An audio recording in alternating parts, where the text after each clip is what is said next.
السلام علیکم ورحمۃ اللہ وبرکاتہ۔ محترم سامعین، آج ہم سب یہاں ایک ایسے دن کو یاد کرنے کے لیے جمع ہوئے ہیں جو ہماری تاریخ کا سنہری باب ہے۔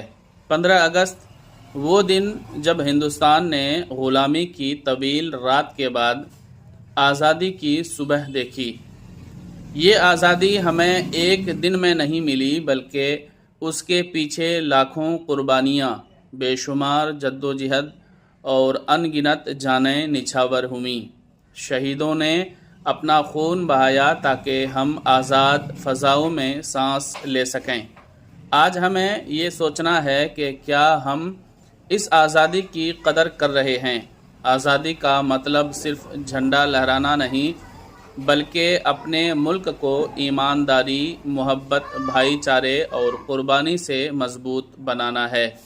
آئیں ہم سب مل کر عہد کریں کہ ہم اپنی آنے والی نسلوں کو آزادی کا صحیح مطلب سکھائیں گے اور ملک کی ترقی میں اپنا حصہ ڈالیں گے۔ شکریہ۔